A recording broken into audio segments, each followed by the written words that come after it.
My name is Mark Vance, and I am 38 years old. Tonight, I stood in the center of the Grand Regency Ballroom, surrounded by 400 guests.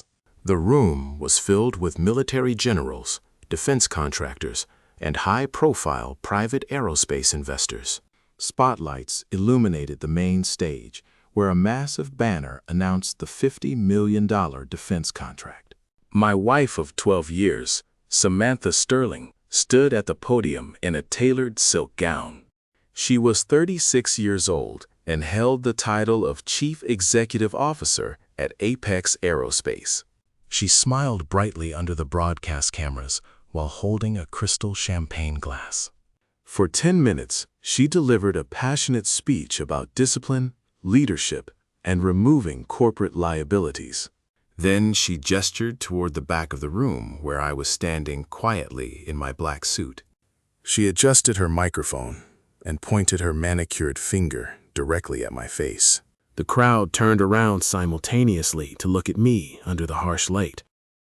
Leadership requires eliminating dead weight, regardless of personal sentiment. Her voice echoed clearly through the ballroom speakers and into the live broadcast feed. The man at the back of this room is Mark Vance, my personal driver. A hushed murmur spread across the 400 high-ranking attendees instantly. He has no formal higher education and lacks the intelligence to comprehend our aerospace vision. She paused for dramatic effect, allowing the investors to absorb her sharp words. For years, I allowed him to drive my executive vehicle out of sheer pity. Several defense officials chuckled softly while taking sips from their drinks. However, Apex Aerospace demands absolute excellence from every single employee on our payroll. She placed her champagne glass down on the wooden podium with a loud clink. Mark Vance, you are officially terminated from Apex Aerospace, effective immediately. She gestured toward two armed security guards standing near the double mahogany doors. Security, please escort this uneducated driver off the premises before he embarrasses us further. The two heavy-set guards approached me and grabbed my arms firmly. I did not struggle, shout, or offer any visible emotional reaction.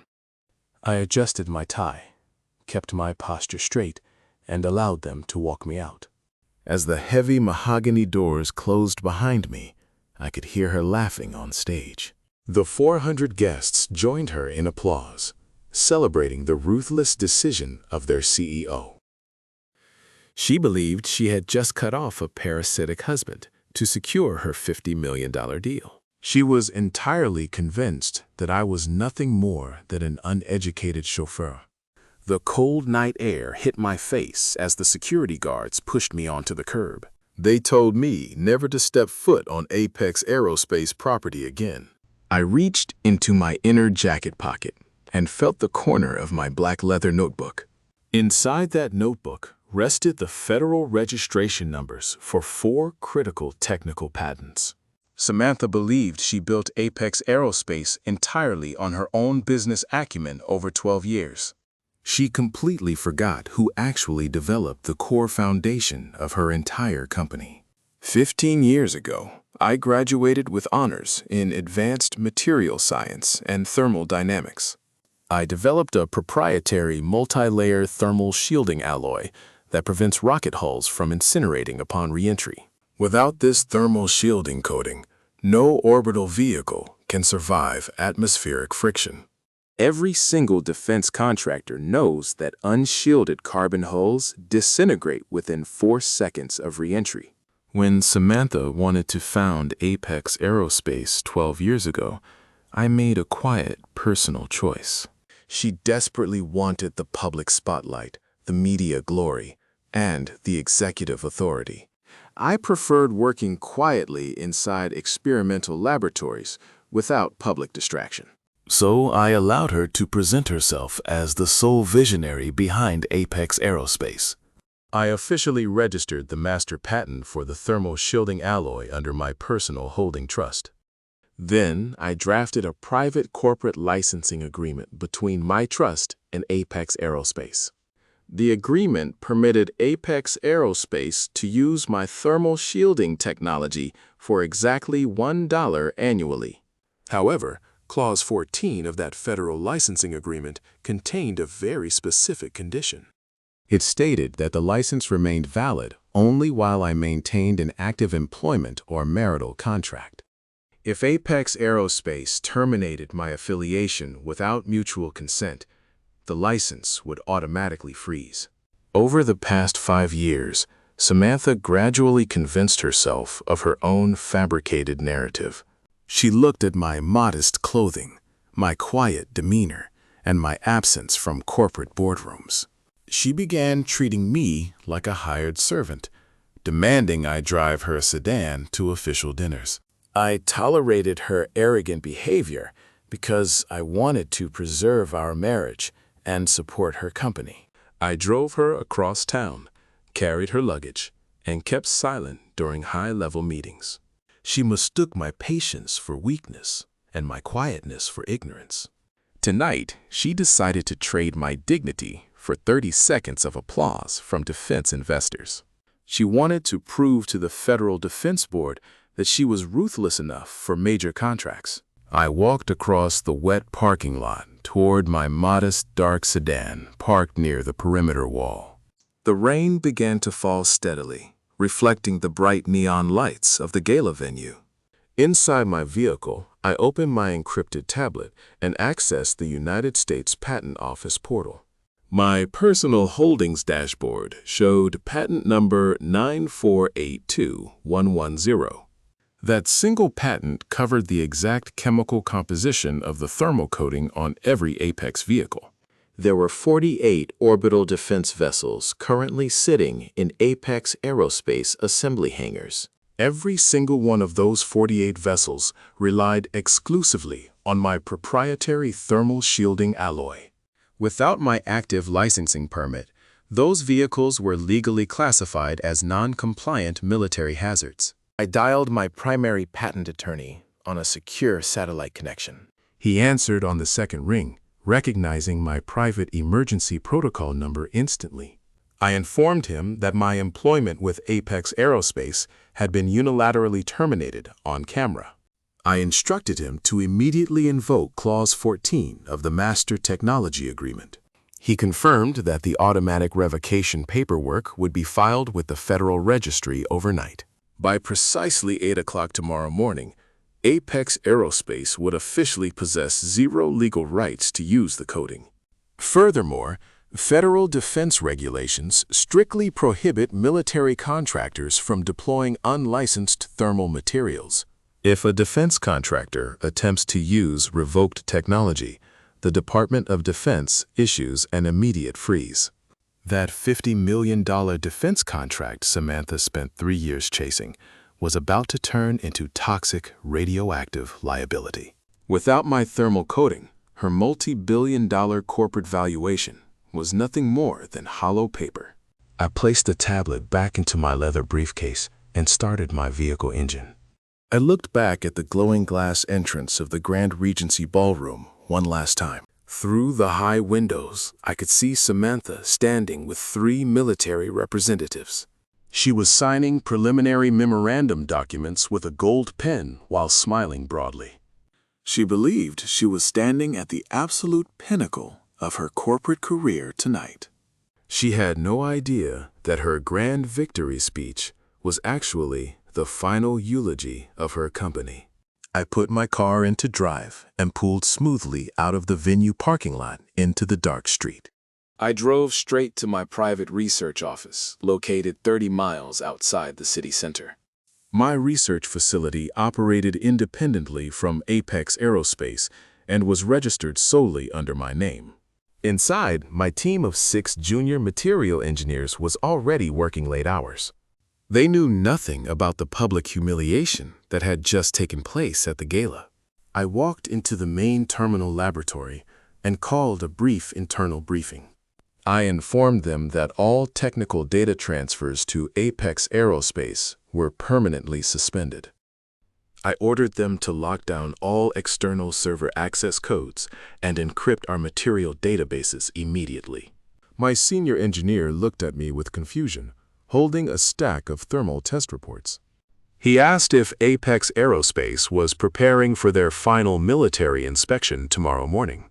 I looked at him calmly and told him that Apex Aerospace no longer possessed an engineering foundation. By 6 o'clock the following morning, the patent revocation notices were sent via certified federal electronic courier.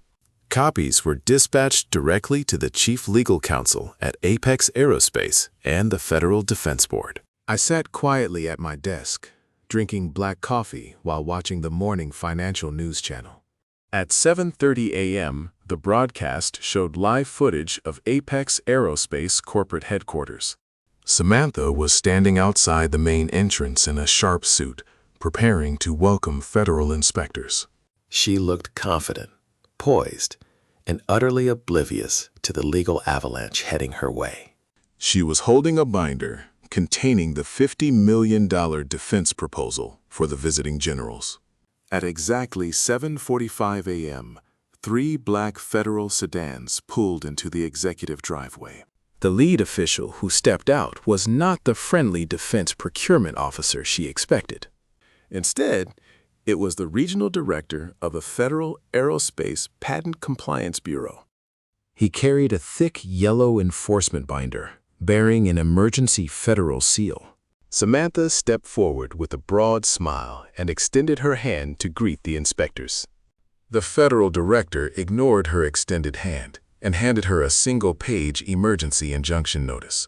Through the telephoto news camera lens, I watched her facial expression change in real time. Her practiced corporate smile faltered, replaced by sudden confusion and rising panic.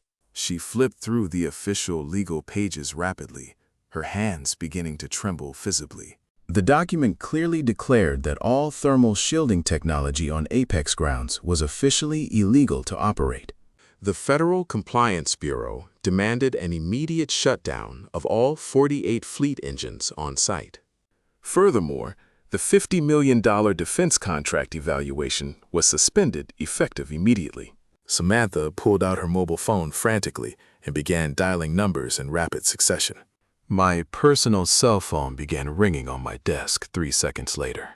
Her caller ID flashed repeatedly on the screen, but I let it ring without answering. She tried calling 4 consecutive times before sending a text message filled with frantic demands.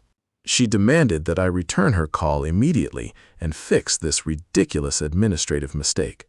She still believed this was merely a temporary glitch that her uneducated driver could somehow resolve. She had not yet realized that the man she publicly discarded was the sole owner of her entire enterprise. I placed my coffee cup down on the wooden desk and muted my phone screen completely.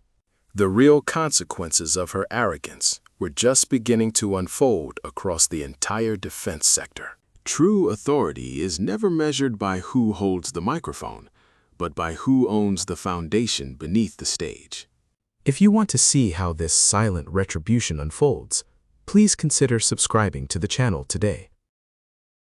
The morning sun rose over my private facility while market tickers scrolled across the screens. By 9 o'clock, financial news networks began broadcasting live updates on Apex Aerospace. The news anchor announced that 48 orbital vessels were grounded by federal inspectors. Apex Aerospace stock plummeted by 35% within the first 20 minutes of trading. Wall Street analysts expressed complete shock over the sudden regulatory shutdown of the defense contractor. My cell phone buzzed incessantly on the desk, displaying 22 missed calls from Samantha. She had left 7 frantic voice messages demanding my immediate appearance at corporate headquarters. In her initial message, her voice was sharp, arrogant, and filled with aggressive corporate authority. Mark, pick up this phone right now and fix whatever legal paperwork you tampered with. By her fifth message, her tone began shifting from extreme anger to noticeable desperation. She claimed that the military representatives were threatening to cancel the $50 million defense deal permanently. I ignored every single notification and continued reviewing technical blueprints with my lead engineering team. At 10:15 a.m., a black luxury sedan pulled up violently outside my research facility.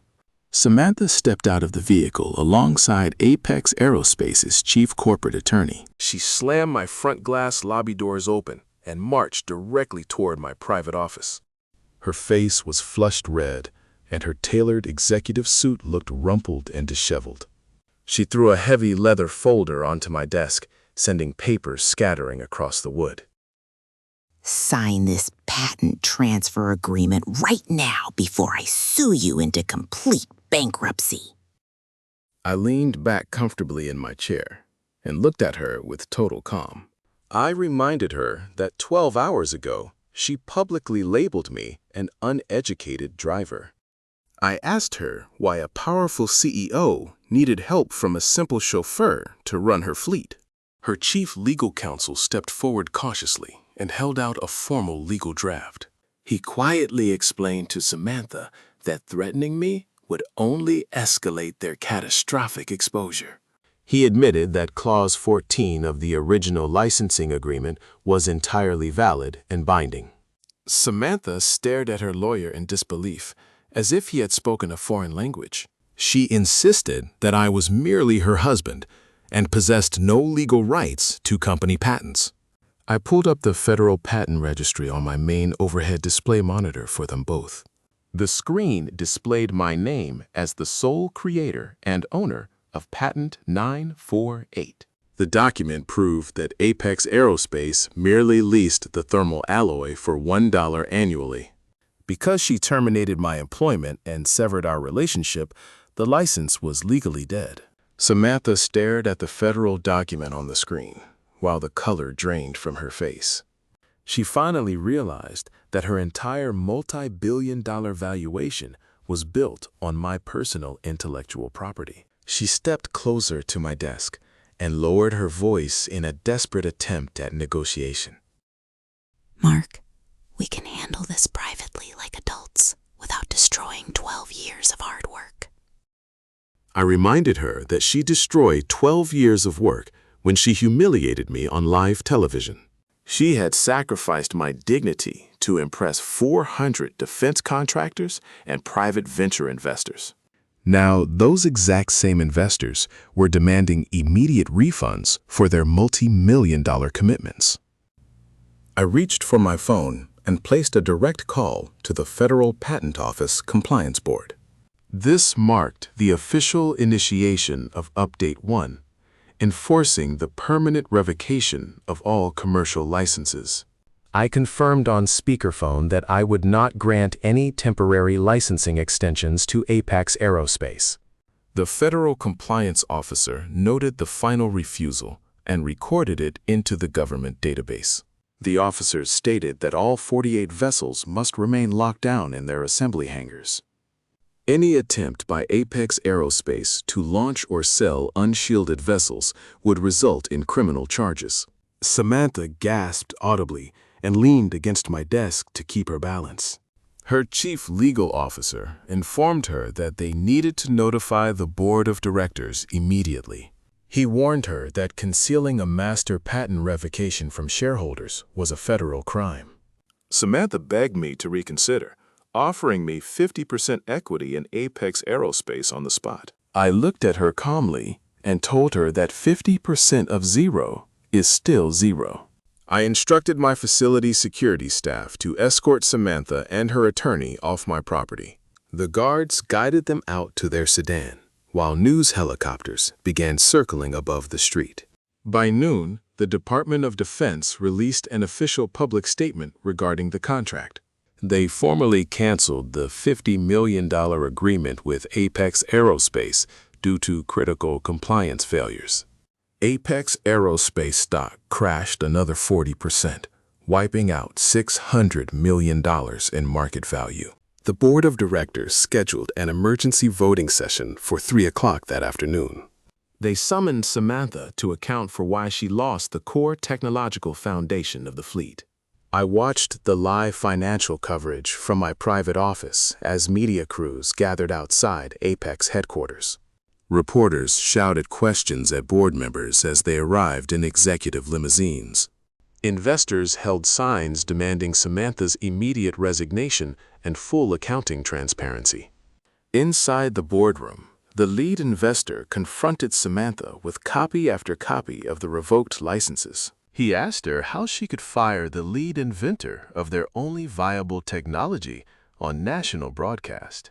Samantha attempted to claim that I was acting out of personal malice and marital spite. The lead investor slammed his fist onto the conference table and yelled at her incompetence. He noted that personal arrogance had just cost the company its primary military partner.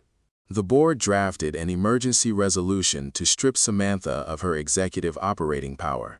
However, they still lacked the authority to compel me to return the heat-shielding technology. Without my thermal alloy, every single vessel in their hangar was legally classified as junk metal.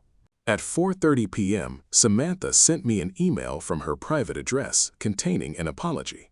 She wrote that she deeply regretted her behavior at the fundraising gala the night before. She admitted that I took my silent support and brilliant engineering work completely for granted. She pleaded for one final meeting to negotiate a settlement before the board removed her entirely. I replied with a single sentence stating that consequences are the natural price of public betrayal. I immediately archived the email exchange and forwarded it to my legal counsel for record-keeping. At 5 o'clock, federal defense auditors made another formal move against Apex Aerospace. They issued a comprehensive freeze on all military testing facility access permits held by the firm. This action effectively shut down every operating branch of Samantha's company nationwide. Engineers and assembly workers were sent home as federal seals were placed on factory doors. Samantha sat alone in her top-floor executive office while security swept the building premises. She watched her life's ambition crumble into complete ruin within less than 24 hours. The woman who called me an uneducated driver was now presiding over a useless shell company. My private research facility began receiving inquiries from major international aerospace competitors. 3 rival defense firms offered to license my thermal shielding alloy for twice the original contract value. They recognized that my proprietary coating was the undisputed gold standard of orbital defense materials. I instructed my legal team to begin preliminary discussions with those reputable defense organizations. While Apex Aerospace sank under the weight of Samantha's vanity, my personal enterprise flourished. At 6 p.m., a surprise notification arrived on my secure terminal from the Department of Defense. Federal investigators announced that they were expanding their inquiry beyond simple patent compliance. They suspected that Apex Aerospace had committed regulatory fraud by misrepresenting patent ownership in government filings. If convicted of federal procurement fraud, Samantha faced not just financial ruin, but severe criminal liability. She had signed sworn federal affidavits claiming Apex owned all internal thermal protection designs. She had lied to the federal government for years to secure contracts and artificially inflate stock prices. The board of directors panic-dialed federal prosecutors, offering full cooperation against Samantha to protect themselves. They prepared to throw her to the wolves just as ruthlessly as she had thrown me out of the gala. Samantha realized that her loyal corporate supporters were abandoning her one by one. At 7 p.m., the Federal Aerospace Regulatory Agency formally summoned me to testify at an emergency hearing. The hearing was scheduled for 8 o'clock the following morning at the federal courthouse downtown.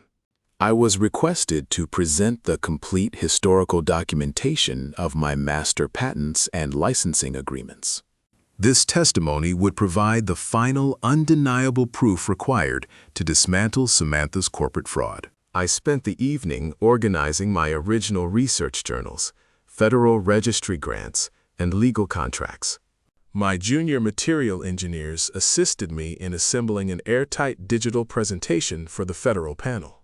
Every record was flawless, every signature was verified, and every date was meticulously logged. Samantha had built her success on a foundation of my silent sacrifice, but she mistook my modesty for powerlessness. She thought dismissing her driver would impress the defense board, but she actually destroyed her entire legacy. As I packed my leather briefcase for tomorrow's federal hearing, my cell phone rang one last time. It was a direct call from Samantha's personal attorney, asking if I would accept a private surrender settlement. He stated that Samantha was willing to sign over all her remaining personal assets if I withdrew the federal testimony. I listened quietly to his desperate proposal without interrupting a single sentence. When he finished speaking, I calmly gave him my final answer before hanging up the line. I told him that truth and accountability were not subject to private financial negotiations. Tomorrow morning, the federal panel would see the full truth of who actually built Apex Aerospace. The stage was officially set for the final board confrontation and total legal vindication. True power is built on quiet expertise rather than noisy public arrogance.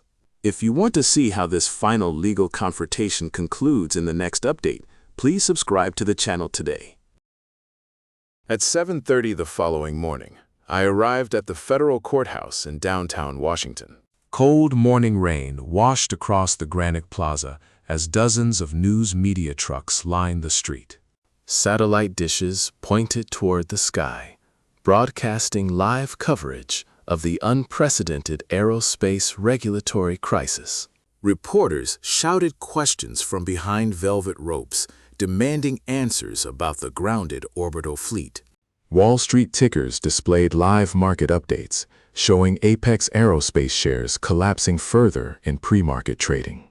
I adjusted my dark charcoal wool coat, took a firm grip on my briefcase, and climbed the marble steps. Security officers at the federal entrance recognized my clearance level and escorted me past the eager crowd. Inside Hearing Room 4, 5 senior members of the Federal Aerospace Regulatory Agency sat behind a curved bench. The room was packed with military procurement officers, defense analysts, and legal representatives from major aerospace firms. Samantha sat at the primary defense table, surrounded by 4 top-tier corporate defense attorneys.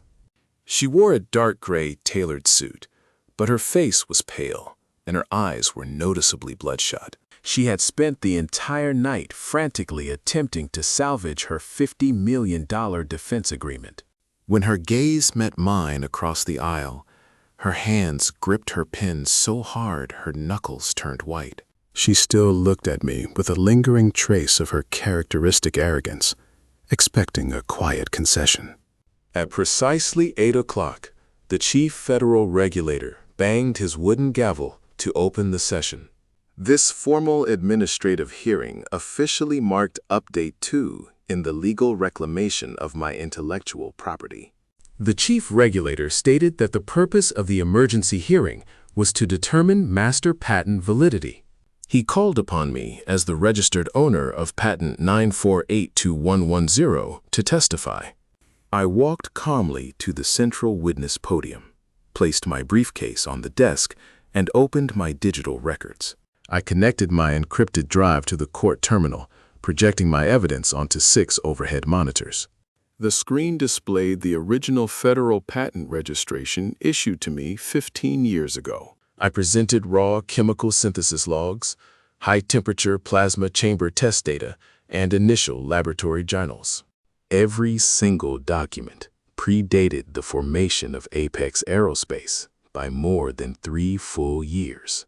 I then displayed the Master Corporate Licensing Agreement drafted 12 years ago between my trust and Apex Aerospace. I zoomed in on Clause 14, highlighting the specific conditional termination parameters in vibrant red text. The clause explicitly mandated that the $1 annual commercial license was contingent upon my active affiliation. If my employment or marital standing was severed without mutual agreement, the license terminated automatically. The chief regulator turned his attention to the television monitor on his bench and loaded a video file. The courtroom speakers echoed with a high-definition audio from the fundraising Gala broadcast. Samantha's voice reverberated clearly as she publicly labeled me an uneducated driver and terminated my employment on stage. The 5 federal panel members watched the broadcast footage with cold, unblinking expressions. The chief regulator paused the video on Samantha's face, turned to her table, and asked a direct question. He asked if she had intentionally terminated the lead material scientist who held the master patent for her entire fleet. We assumed the technical patents were permanent corporate assets owned by Apex Aerospace. Her voice lacked its usual corporate confidence, quavering noticeably before the stern panel of regulators. The chief regulator shook his head in complete disbelief at her reckless disregard for federal compliance standards. He noted that filing defense proposals claiming ownership of unlicensed thermal technology constituted federal procurement fraud. Samantha's senior legal counsel pulled her down by her jacket sleeve, urging her to stop speaking immediately. I presented my final piece of evidence, showing the formal revocation notice filed with the patent registry.